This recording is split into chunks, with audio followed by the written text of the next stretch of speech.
host, Nicholas Bunky.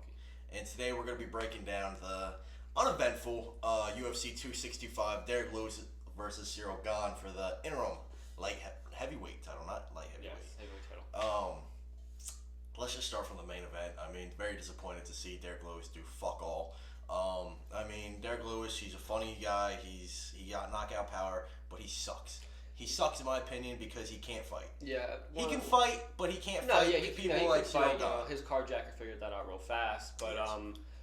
It's one of those fights where like your mind just knows like Cyril Gane's the more technical, skilled fighter, and Derek Lewis is that funny, charismatic, one-hit wonder kind of guy. If he touches it, you're gonna go to sleep. But this fight, he didn't touch him. He threw what, like 20 significant strikes in the course of 3 rounds. Not even. I think he threw 16. Yeah. I mean, listen. In my opinion, Derek Lewis looked a little off that fight. He looked like he was uncomfortable. Maybe he had too much pressure. I'm not sure.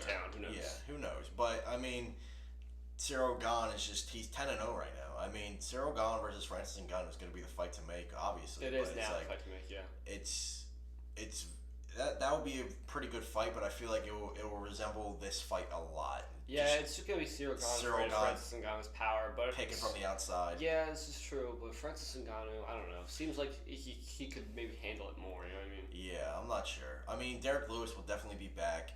Maybe another fight or two to get to the title, but he needs a lot to work on.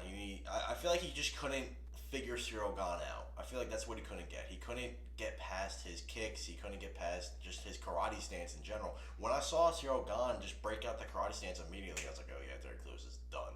He's not going to win this fight. Yeah, I knew before the fight would start, before I saw the karate stance, when it was first announced, I knew he'd pick him off from the outside, throwing those low leg kicks, chopping at the thighs like he did. Exactly. Rushing in, get some quick elbows, rushing out before Derek Lewis with any kind of power, and running away as well. Right. But, I mean, congratulations to Cyril Gane. There's not much to touch on to the main event. I mean, really not.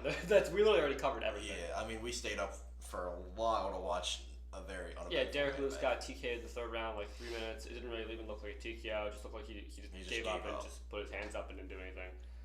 But before we move on, obviously a change of scenery. We are in his basement instead of mine for this one. But moving on to the bantamweight co-main, Jose Aldo versus Pedro Munoz. Surprisingly good fight. I mean, it looked like vintage Jose Aldo. Yeah, Jose Aldo is definitely a legend in the sport for sure.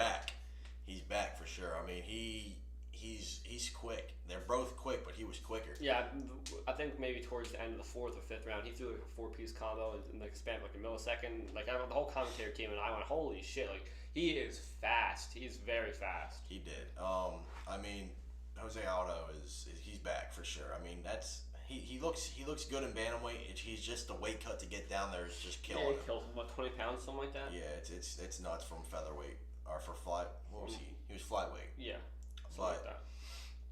I mean, Jose Aldo, he's great. He's a great fighter.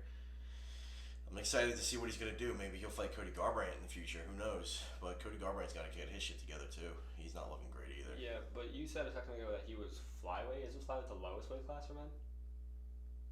What was Jose Aldo the champion of before Conor? So he was the greatest featherweight of all time. Yeah, Sorry, not flyweight.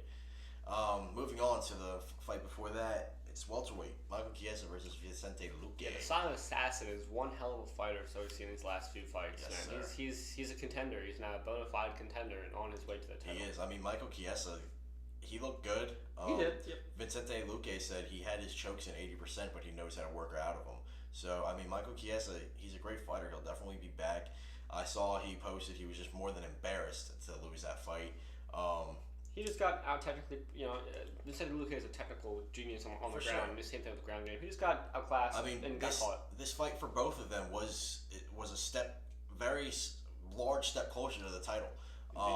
Michael Chiesa, I believe he's one fight away from getting back to that position. I think so as well. Vicente Luque, I think he's in great position to get his next title shot after Colby Covington. Kamaru Usman already said, you look good out there, maybe we'll see each other soon. Right. So Kamaru Usman is open to the idea after he gets past, if he gets past Colby Covington. Great fight. Vicente Luque hit him with a nice Darce choke. That was a beautiful Darce choke. Yeah, he likes the Darce choke a lot. Same thing he submitted Tyron Woodley with. Yep, exactly. Moving on from that fight, it's the women's strawweight. We got Tecia Torres and Angela Hill. Now, this is a fight. This is a rematch because they fought, I believe, one was the Ultimate Fighter, was it, that they fought? I'm not sure. No, they didn't fight on. Well, regardless what it was, Tecia Torres was Angela Hill's first official loss, and she wanted to get that one back. But Tecia Torres is a monster, has fought all previous champions. She's fought Zhang Wei Li, Joanna Jędrzejczyk, Rose Namajunas. She's fought the best of the best and has only lost to the best of the best. So seeing this fight coming into it, they trash talked a lot. I was kind of excited for it. And what we saw was it was a good fight. It was a really good fight. Tecia Torres put a beating on Angela Hill, in my opinion. I mean, she won that fight unanimously.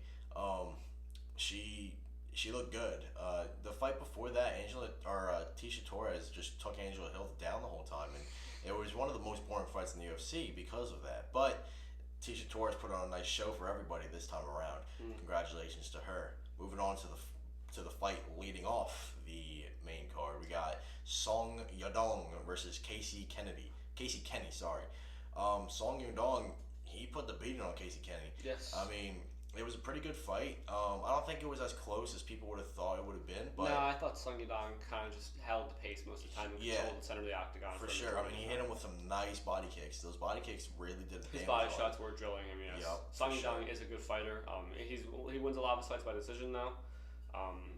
Not the most knockout power, but it is bantamweight, so you never really know. Yeah, I mean, he's a big bantamweight, too. He is a tall bantamweight. He's big. But congrats to Song Yadong. Perfect fight by him. It was a good fight. Moving on to the prelim card. Finishing off the prelim card, Bobby Green versus Rafael Fiziev. That was a great fight. That one fight of the night. Yeah, I'm not surprised. That was a spectacular fight. Bobby Green looked phenomenal. He might have lost by decision at the end just because of Rafael's just the pure domination of the speed and starting it and initiating every encounter, having to make Bobby Green weave and dodge. Because Bobby Green is a counter striker. That's his bread and butter, to counter strike. He likes to keep his hands low. He likes to dodge, weave in and out. But he looked great. He was fast. He looked really good. I enjoyed watching that fight a lot. Yeah, that was a good fight. That was a good fight to get me ready for the main card. Rafael, he hit him with some nice body kicks that fight. Remember them? Mm-hmm. He hit him with some nice ones. Bobby Green, one of my favorite fighters. He's an entertaining fighter for sure. He's good. They were talking the whole time. They were smiling back and forth. It was a pretty good fight. A lot of decisions this card though. Preliminary main card, almost everyone except for I think the main event wins a decision. I mean, yeah. I mean the prelim card, the first fight ended in submission, but the rest were decisions. A lot of the main card too. Angela Hill, decision. Sung Yadong, decision. Oops, wrong fight. Jose Aldo, decision. Literally everyone decision. Except for decision. It was a very decision. It was a very long but night. The early prelims, they were going KO submission. Oh yeah, exactly. I didn't get to watch those, but from what I heard, the Miles Johns had one of the craziest knockouts. Body shot into a right or left hook, whatever it was, knocked him clean out. Yeah, it was beautiful. Yep.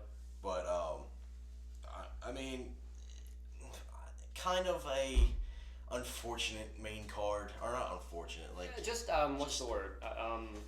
Uneventful. Exactly that, or anticlimactic. I would say heavyweights are going at it. Ron Perlman hyping it up in the pre-fight video. There will be blood. Will be blood. There was no blood. there was nothing but dancing around the octagon and kicking legs. I don't know. I mean, I feel like just Derek Lewis just couldn't figure out Cyril Gane. That and like you said earlier, Derek Lewis is a funny guy. He's cool. You want to root for him, but he sucks. he can knock someone out in one punch if he can land that punch. We see with Curtis Blades. We see with a lot of people, Alexander Volkov beat the living shit out of him for 5 rounds. In the very last 30 seconds, he hit him with a right hook and he was done. Right. Alexander Volkov won on everyone's cards until he got knocked out. Exactly. And Derek Lewis just gets outclassed every single fight unless he can land that knockout punch, which is what he said to Cyril Gane.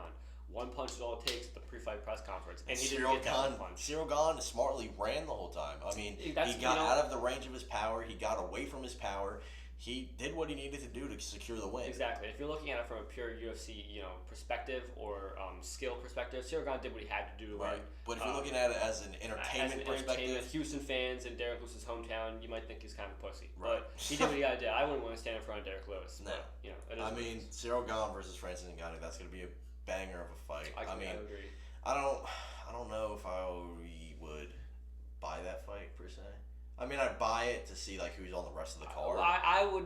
I think the main event could be fireworks. It would be good, but I feel like it would be exactly like this. Yeah, it could be, but you never know. Francis Ngannou is Francis Ngannou. He looked a lot better in the Stipe Miocic. But you got to remember, Francis Ngannou and Ciryl Gane were training partners for most of. They were ex-training partners, careers. so Ciryl Gane's going to be afraid of him because he already knows what he can do. I mean, they know who's. You never know. Like you said, the other fights on the card could prove to be worth the buy. Exactly. Who knows? Maybe Sean O'Malley will fight. Who knows? But I mean, Derek Lewis will definitely be back. We'll see what happens. Yeah, but I mean, that kind of wraps it up for 265. I mean, we covered all the bases, the preliminary card. I mean, like we said, there really wasn't too much to talk about because there weren't really many KOs. It was all decision. Right. It was outstriking, outpacing. It's just outclassing the different fights. And Jose Aldo and Pedro Munhoz, it just shows the levels to the game. Yep. And Ciryl Gane is levels above Derek Lewis. Of course. Same as Jose Aldo is levels above Pedro Munhoz. But it was a decent night. I didn't really feel like staying up till 3 o'clock in the morning. It wasn't really worth it for this one. But, it wasn't worth it. In other news, in heavyweight news, Stipe Miocic has accepted a fight with John Jones if John Jones would choose to fight Stipe Miocic. Right. So that could be something looming on the horizon. That'd be good. I mean, it'd be good for... I don't know, because then you got to piece together Derek Lewis in that equation too, because he's still third ranked. He just lost. He's not going. He's probably not going to fight again this year.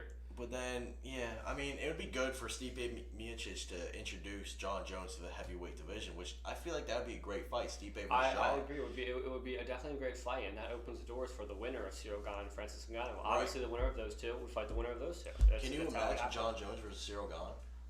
It would be one. It would be one fight. Technical, amazing fight. We'd have to see how he performs at heavyweight first. If he's as fast as he is at lightweight. It doesn't matter fast or not. The man has power at heavyweight. I would believe. I mean, people see how big he is now. Absolutely, but I still want to see him in the octagon before I give him any benefits of the doubt. For sure. Yeah, I definitely believe Stipe Miocic versus John Jones is the fight to make right now, since they can't figure out the Francis Ngannou versus John Jones. In my opinion, John Jones wouldn't fare well against Francis Ngannou at all. He would strike him from the outside, and Francis would get into his guard. I mean, you saw Francis versus Stipe. Francis looked like a monster against Stipe. Stipe couldn't get away from him. I mean, he looked good. He sprawled on him. I think Stipe shit himself in the octagon as soon as that happened because he never did that in the first fight or any fights. The second I saw it, I was like, oh, he's dead. That's it. But I'm not sure. Let's see here. In other UFC news, we have some lightweight and some welterweight news to talk about. Some announced fights you may have seen or you may not have seen, but I'd still like to talk about them. Michael Chandler versus Justin Gaethje announced for UFC. What was it? 267. One of those it was announced for this year. That's going to be an interesting fight. I think Chandler's going to get his head taken off, but it's still going to be a fight to watch. Chandler will definitely get his head taken off. If it happens, because recently Chandler said that the state of wherever they're going to is putting mandates in that whoever's fighting has to be vaccinated. And Michael Chandler said he won't be vaccinated by that point. So the fight is in jeopardy at the moment, but we don't know exactly what's going to happen. I still think it might go through, and they might not have him be vaccinated because they can't really force people to be vaccinated. Yeah. But that's what Michael Chandler himself said, and Dana White said he would not force any of his fighters to get the vaccine. So it's in jeopardy, but from a pure stylistic standpoint, that'd be one hell of a fight. Michael Chandler, I like Michael Chandler. He's a really cool, down-to-earth guy. He has a lot of power, and he isn't bad at all at fighting, as you saw in the Charles Oliveira fight. But, Justin Gaethje, the man, the myth himself, the highlight reel, he is has the densest bones in the UFC, and you see Charles Oliveira hitting Michael Chandler with one little, not fully all the way through left hook, and it drops him. Right. Imagine Tony Ferguson, him hitting those shots on Michael Chandler instead of Tony Ferguson. You've seen Michael Chandler in Bellator. The man's been dropped by a fly on the wall. Mm-hmm. I mean, and it took, I think, an army to knock out Justin Gaethje against Dustin Poirier. So. Yeah, it did. I mean, Justin Gaethje is going to win that fight 9 times out of 10, I believe. I'm sure. Unless Chandler wants to wrestle. Because I don't even think that. I mean, because Gaethje, I don't know. I feel like Gaethje would do okay on the ground. I mean, I haven't really seen Gaethje on the ground so much, but the only time I went to the ground recently was with Khabib and got submitted in 30 seconds. Yeah, but that's also Khabib. Yeah, Khabib's also Khabib. You're right, but still, I don't really see him on the ground very often at all. Yeah, I don't know. I mean, Gaethje, he said it. He said, I haven't fought someone that I don't like in a while. He said something about him, I just want to punch his face. Yeah, he said something about his face, I just want to punch it. So, that's going to be a good fight, I believe. I feel like the winner of that fight is going to take the winner of Oliveira versus Poirier, I believe. I would agree with that. We don't know where McGregor stands right now. He is McGregor's not coming back for another year. He said the latest he'd be able to come back would be in November, but or the earliest. Not coming back. I don't think he'll come back either. But that's not what I'm getting at. He's in 9th ranked lightweight contender right now. McGregor's McGregor, but he's got to fight someone before he needs a tune-up fight. He needs a tune-up fight. Jeremy Stevens, Dan Hooker. He needs to fight someone. He cannot fight Chandler, Oliveira, Poirier. No, he's just Justin Gaethje. He doesn't deserve those fights at the moment. Tony Ferguson, but he doesn't deserve those fights at the moment. Tony Ferguson would be a nice tune-up fight for Conor McGregor. I think Conor McGregor would still lose, but I don't know. That'd be a nice one. I feel like that would go not how Conor versus Cowboy went, just the knockout in the first round. But I feel like it would be a nice technical. I don't know how that would go, but yeah, I don't know either. But I just don't think Conor would win just because of the performance Tony Ferguson put on against Justin Gaethje. I mean, he got hit by 5,000 bombs, and it took Justin Gaethje basically punching his brain cells out for him to not be able to continue. And Conor McGregor got knocked out by Dustin Poirier, so you never know. And Dustin Poirier knocked out Justin Gaethje. I don't know. I don't know where he stands. It's up in the air right now, but that's some news for the lightweight division that you could look forward to. I mean, going back to the McGregor fiasco and everything, I mean, I'm trying to figure out how McGregor fits into this whole thing. I mean, I believe he won't be back for another year or more. I think he could be back in maybe 6 months. I think maybe mid next year. I think he'd come back. I think Conor definitely needs a two-on fight, like we said. It just depends on who. Dan Hooker would be a nice tune-up fight for him, but you got to remember, Conor McGregor's ranked 9th, Dan Hooker's 8th, Rafael dos Santos, but he's fighting Islam Makhachev. Beneil Dariush. But Beneil Dariush definitely deserves a title fight. I would agree with that. I forgot about him. He's ranked 3rd. I agree about that. I would agree with that, but against who? I mean, I could see McGregor maybe fighting him. Them thinking, Beneil Dariush, maybe he could fight him. But Beneil Dariush would just take him down the whole time and just fucking hold him there, like he did with Tony Ferguson. Exactly. Honestly, looking at the rankings 1 through 10 right now, I literally don't see anyone he could beat except for maybe Dan Hooker. Like, the other matchups to me just don't seem like Rafael dos Santos. Yeah, but RDA is kind of, he's not a bad fighter. And they were supposed to fight at some point anyway. He's a past champion. So They were supposed to fight. You never know. Maybe Conor will go up to welterweight and say fuck the lightweight division. That's a good, or maybe he'll go down to featherweight. But no, he would not come back down to featherweight. He's done with that weight class. But regardless, whatever he does, it would look. I'd like to see him go up to welterweight and fight Jorge Masvidal. No, maybe Leon Edwards. That'd be a crazy fight. Conor versus Leon. Or even like a person like Vicente Luque. I don't know. Just after these last 2 fights, I just can't picture him winning. You just can't picture him winning I at just all. Can't picture him winning at all.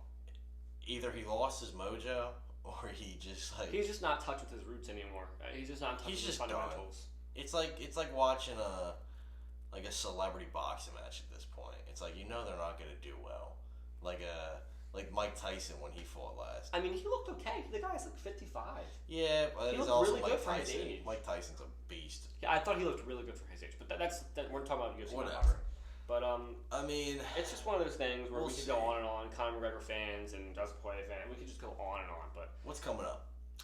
Jared Cannonier versus Kelvin Gastelum is the next fight night in about 2 weeks, August 21st. Kelvin Gastelum stepped in short notice again, replacing Paulo Costa. The GOAT, and Paulo Costa is now fighting Marvin Vittori, which is a very interesting tournament. I'm not sure when that is. I don't think it's for a while. No. But regardless, that's who he is fighting. So, I mean, that's a pretty good jump. Yeah. I don't know where Jared Cannonier is in the middleweight rankings right now. I believe he's like 3rd or so. Is he? Let me check. Let's check real quick because I'm kind of curious. Yeah, he's 3rd. He is 3rd. So, I mean, he's only dropping down by 1, I guess. But he is, Paulo Costa is the 2nd ranked middleweight. Right. I mean, you've obviously got the Reaper, the king of middleweights. you gotta think about it. Israel Adesanya beat everybody in the top 5. I mean, he's beat Robert Whittaker, Paulo Costa. He hasn't beat Jared Cannonier. So Marvin Vittori, he's beat Derek Brunson. I don't think he's fought Jack Hermanson yet. Yeah, Sean Strickland coming up. His past fight with Uriah Hall. Yeah, that was interesting for sure. Uriah Hall didn't look himself at all. I don't think. Recently, everyone's injuring themselves. No one looks like they're in touch in the cage. It's very interesting. It is interesting. I mean, the next big pay-per-view is UFC 266 actually. And that's going to be the Ultimate Fighter coaches fighting and Valentina Shevchenko. And I'm personally excited the return of Nick Diaz and can't forget Ruthless Robbie Lawler. I mean, they're squaring up for the second time. I mean, after Nick Diaz, this is a rematch. What, 10 years in the making almost? Yeah, just about. I mean, I don't think Nick Diaz is going to look great. I don't think. No, when you're away from that long, there's gonna be ring rust. No. There's no way there's not gonna be. And Robbie Lawler, I see him training all the time still. He was just training with one of the fighters for this past card, so he's in there. You know, he's probably still in touch with it. He probably hasn't fallen out of it. He hasn't fought since, I don't even know if he fought after Ben Askren, but he hasn't fought in quite some time. But he's fought more recently than Nick Diaz has. So for sure. I don't think Nick Diaz is going to come out looking amazing, but I wouldn't put it past him. He is world class. But that's some time away, and we will touch on that the closer it gets. Mm-hmm. But for now, wrapping up UFC 265. All in all, disappointing. All in all, wouldn't be one word to say, but like we said, you guys gotta do what you gotta do. Exactly. Thank you so much for watching another episode of LegLock MMA. I'm your host Cole Dixon. I'm your co-host Nicholas Blumke, and to our few viewers, we still appreciate it, and we are building slowly but surely. And this past couple weeks, I was away, so we did not get to cover UFC 264. I had to do it solo. Cole was able to do it solo, so he'll be implementing that somewhere after this into the video. So I hope you enjoyed that. I'm sure he did a great breakdown, but I couldn't be there. I apologize. Yes, sir. All right. Thank you so much for watching. Have a good day. If you're watching it during the day, if you're watching during the night, have a good night. All right. Thank you.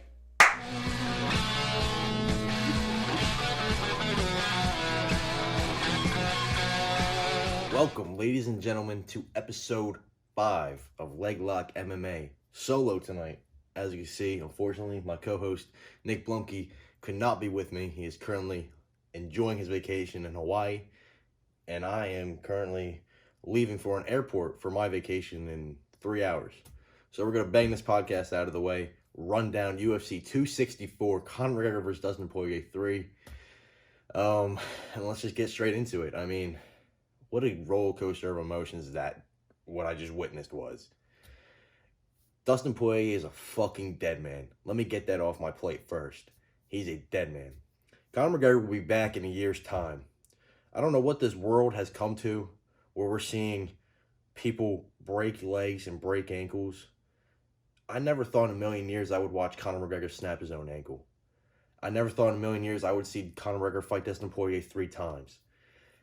Dustin Poirier is a dead man for the sole purpose of that wasn't a fight.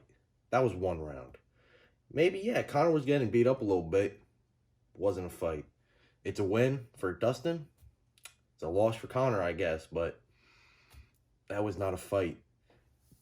Nor will Conor let it be a fight. If you watched it, you saw Conor immediately say, doctor stoppage, doctor stoppage. Fuck that. That's a doctor stoppage. And I 100% agree with him. A lot of people say, no one gets 4 fights. You do in this circumstance. 1, it's Conor McGregor. 2, unsettled business. They were chirping at each other since fucking Dustin left the octagon. Conor was saying, your wife's in my DMs, mate. Dustin don't like to hear that. But anyway, I mean, Conor looked phenomenal. He obviously wasn't expecting to get it taken down and get grappled like that and beat up on the floor because everyone wanted to see a stand and bang fight. Everyone wanted to see the end of a trilogy, not to see someone get knocked out on the floor, to see someone get knocked out cold standing on their feet. I mean, that's why I paid $80 to see that.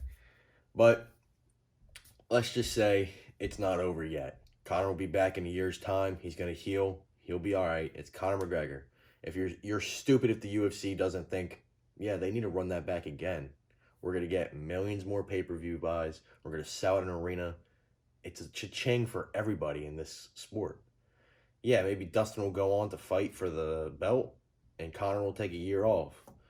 But hey, you never know. Maybe Conor's done. Look at Anderson Silva. Once he broke that leg, he was never the same. Look at Chris Weidman. Shattered his leg. We have no clue if that man's going to be the same. Now, granted, Conor's break didn't look that bad, but you don't know. It was low on the shin, high up on the ankle. There's a lot of bones down there. He could have done something bad, but we don't know.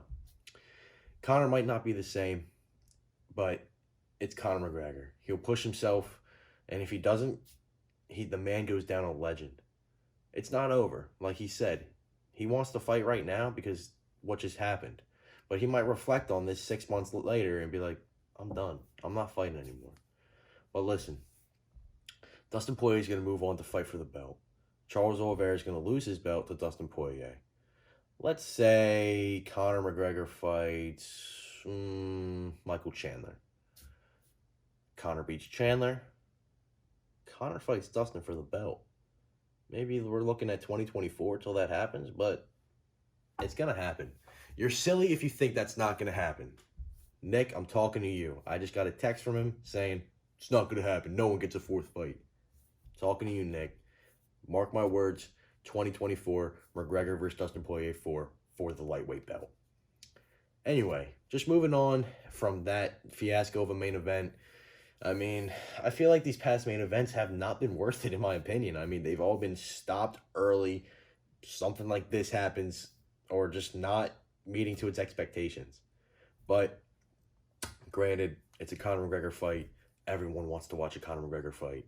And it's just crazy how that whole thing just ended right now. Moving on. The rest of the card was a banger. It was a shame watching Wonder Boy get he didn't get knocked out. I mean, he lost. It was a close fight in the judges' eyes, but me watching it, it looked like he looked like he got 30-28 on the cards. But I love Wonder Boy. I love when he fights. It's a pleasure to always watch him fight. He's just so puzzling to figure out. Like, even from a viewer standpoint, it's like, what is he going to throw next? Either a punch or a sweeping kick? You don't know. But it's a shame to watch him lose because the man is 38. Unless he's got crazy freak genetics like Glover Teixeira, who's 41, fighting for the belt. I feel like if he loses his next one, he might be done. Great job for Gilbert Burns. He's right back to the title contention. I mean, once either Kamaru Usman fights Colby Covington or Leon Edwards, you don't know what's going to happen with him, but great job by him. Moving on, Tai Tuivasa. Oh my God, versus Greg Hardy. What a banger. I mean, that was honestly probably my, I wouldn't say fight of the night, but I really enjoyed that fight. I mean, two heavyweights just banging it out. I mean, Greg Hardy pointed in the middle of the octagon. He said, let's bang. I want to bang. Not like that. He wants to bang it out. But, great fight. I mean, he's doing shoeies on the way out. He's getting beer poured down his throat. I mean, it is just a pleasure to watch Tai Tuivasa fight. With that being said, the fight before that, I can't remember the two women's names, but the one woman, Irene, forget her last name, absolutely put that woman on her ass. She beat the living hell out of her. Great fight to watch. Congratulations to her. Fight before that, yeah. The fight before that was Sean O'Malley versus the new kid, I believe. Wow. Sean O'Malley is a sniper. A sniper. That kid Chris, everyone thought he was getting put out in a minute. Who the fuck is this kid? Who is he? Why did they pick him to get absolutely murdered by Sean O'Malley in the first minute? Which is what everyone thought. If you can't respect Chris, I forget his last name, forgive me. If you can't respect him now, there's something wrong with you. He just kept walking Sean O'Malley down. Granted, he wasn't throwing anything or connecting with anything. I mean, Sean O'Malley's a slippery sniper. He was destroying that kid on the feet. I mean, congratulations to Sean O'Malley. But I think Herb Dean kind of, I don't know why he stopped it with 20 seconds left. I mean, let the kid fight for his money, honestly, is what I'm saying. What a banger that was. I mean, Sean O'Malley is a GOAT, in my opinion, for doing that. I mean, he was a 10-1 favorite, which is insane. I mean, no one thought that was going to the third, and it was going to the decision if Herb didn't step in. I mean, but he did step in for the right reason. He was taking too many head blows. He was getting beat up bad, which, I mean, I do not disagree with that stoppage. But, I mean, I can't forget about the Wizard, Ryan Hall. It was a pleasure watching him fight. He got knocked out bad, though. I mean, when it comes to trying to submit somebody like that, where he's doing rolls and trying to just grab an ankle and he keeps doing the same technique over and over again, it's eventually not going to work like it did. He's eventually going to get caught. He's going to get slept. I mean, it was obviously bad for him. But I hope to see him fight soon because he was just off for 2.5 years. No one wanted to fight the man.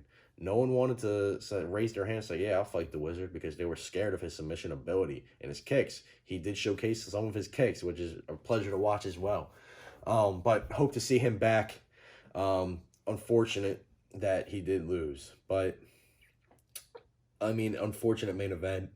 Never thought I would see Conor McGregor break his own ankle. I mean, they'll run it back. You're silly if you think they won't. They'll run it back, either for the belt or when they're in a senior home, because Conor will not stop chirping at Dustin Poirier. I mean, he won't. Dustin Poirier was walking out of the octagon and Conor was saying, your wife's in my DMs, mate. He's not going to stop until he gets that fight or he gets that revenge, whatever you want to call it. They're having another fight. That being said, I mean, nothing more to talk about. It's been slow in the MMA community recently. Not much to really talk about. Can't really bounce any ideas off my co-host. But yeah, I'm going to enjoy my vacation. My co-host Nick Blumke's going to enjoy his. And we'll see you guys on the next pay-per-view. I appreciate all the support. We're going to keep pumping out these videos to whoever's watching. But I really appreciate it. Thank you for watching another episode of LegLock MMA. I have to get to bed. I got 2 hours to sleep and then we got to go. I really do appreciate it. Have a good night. Thank you so much for watching. Please subscribe and leave a like below. It means a lot. I'm Cole Dixon. That should be Nick Blumke. And I'll see you guys on the next time.